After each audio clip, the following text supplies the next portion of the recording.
Bienvenidos a la Agenda Cultural y Social, esta agenda en la que me acompaña Jorge Rosenblum. Hola, Jorge. Hola, Raquel.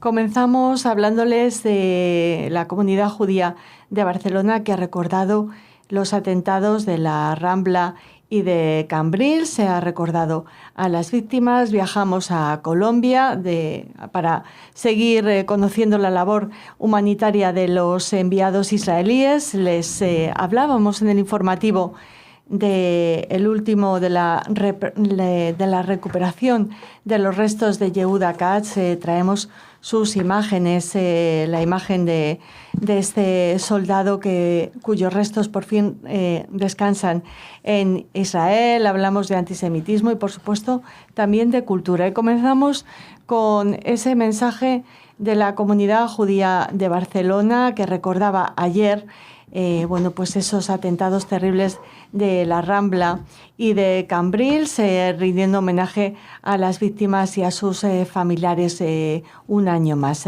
Tienen esa imagen que nos recuerda esa tragedia. Otra es la que está viviéndose en Colombia.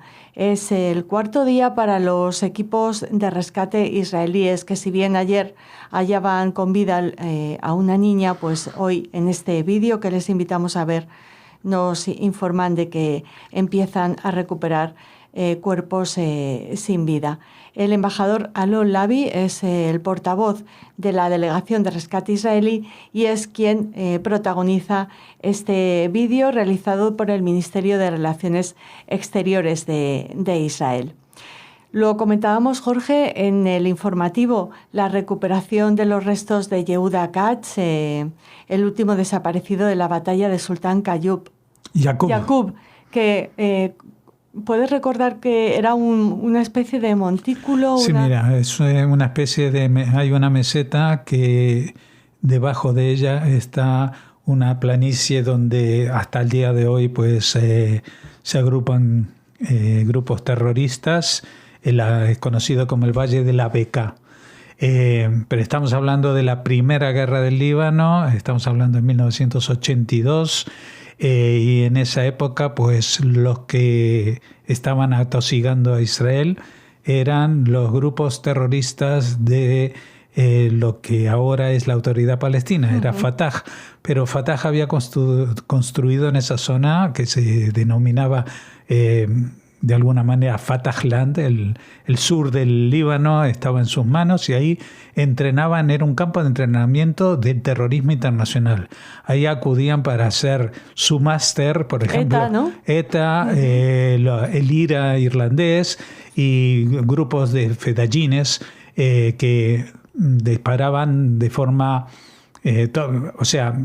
prácticamente individual. Cada uno tenía un lanzagranadas y se ocultaban una sola persona y la pared que tenían que descender los tanques estaba muy expuesta y fue un terrible suceso el de este ataque que causó mucha muerte, pero también en este caso se llevaron 3 cadáveres que se tardó mucho tiempo en recuperar. Y en este último caso creo que con un operativo secreto del Mossad. Sí, como uno de los otros 2 soldados que murieron en este ataque, Zivi Feldman y Seriak Baumel, sus cuerpos fueron recuperados en 2025 y en 2019. Pero bueno, tiene más información en las noticias con comentario. El antisemitismo es un carcinoma que rompe el tejido de la convivencia. Son palabras de Mario Eduardo Cohen, el director del CIDIC-SEC, buen amigo de Radio Sefarat, que analiza en el diario Clarín el alarmante crecimiento del antisemitismo global, citando investigaciones y datos de la Liga Antidifamación, quien es precisamente quien ha subido a X este tuit, que les recomendamos para que recuperen ese artículo de Mario Eduardo Cohen. Fueron 20 las personas asesinadas el año pasado por el solo hecho de ser judías en atentados ocurridos en Australia, Inglaterra, Estados Unidos, etc. Seguimos con otro apunte de prensa. En este caso, gracias a Con Israel en Instagram, que recupera un artículo del Español hablando de esos representantes de las 4 culturas que leen un manifiesto durante una concentración bajo el lema "Basta ya, Ceuta no se rinde". Y el titular del Español es: "Los judíos de Ceuta rechazan la descabellada tesis que implica a Israel en la invasión. No hay nada de lo que no nos culpen". Ese es el titular de ese artículo que pueden recuperar gracias a este post.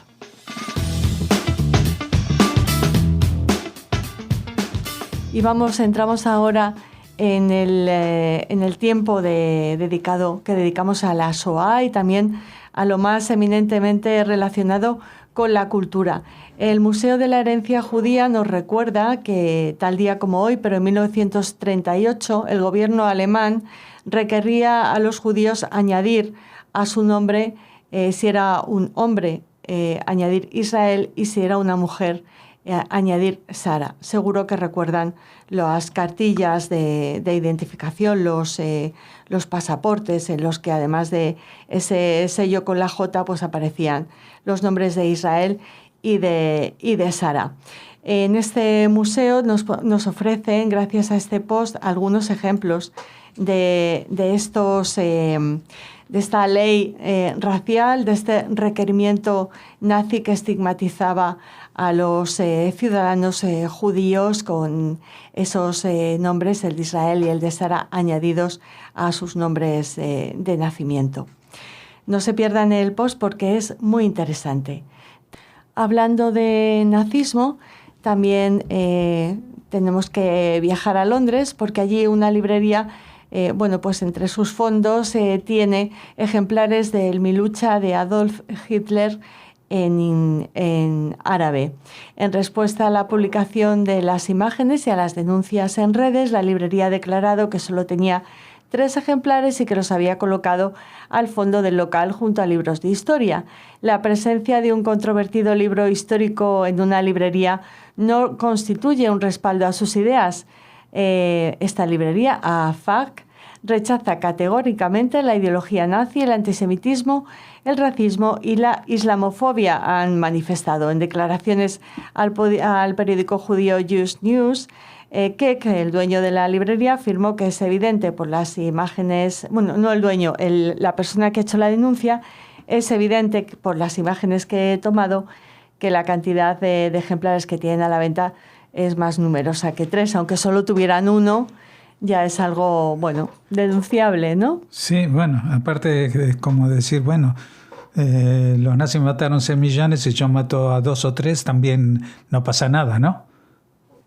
Y no abandonamos Londres, pero en este caso para hablarles de una noticia feliz, porque la ciudad ha decidido honrar al escritor austriaco Stefan Zweig, poniendo una de sus placas azules de sus English Heritage en el edificio en el que vivió entre los años en el que vivió entre 1936 y 1939, en el apartamento 71 de este céntrico edificio londinense, donde ya se puede ver esta placa que nos muestra este post. Seguro que en su próximo viaje a Londres será otro de los puntos de interés de sus paseos.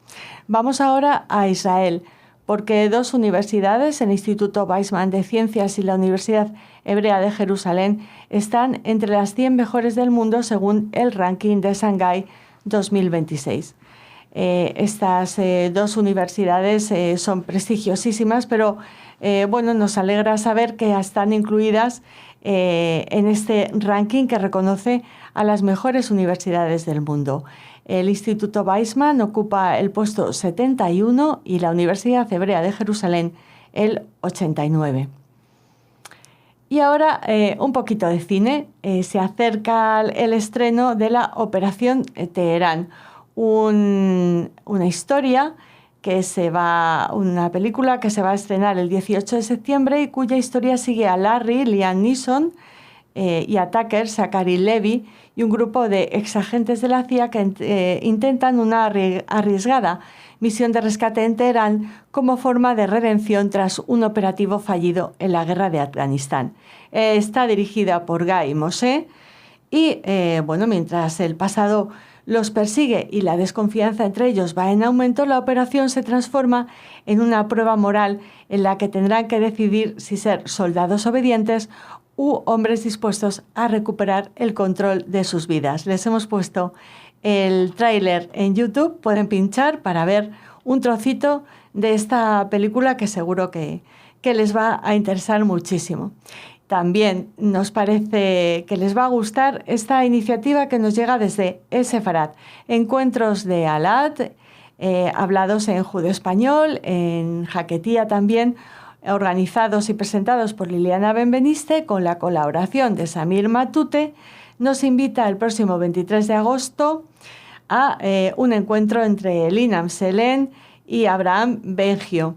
Será en Argentina, por ejemplo, a la 1 del mediodía, a las 17 horas en el Reino Unido, a las 18 en España y en Francia, y a las 19 en Israel, en Grecia y en Turquía. Esperamos que nos oigan en todos estos países y en más, y les esperamos aquí mañana en la Agenda Cultural de Radio Sefarad. Muchas gracias, Jorge.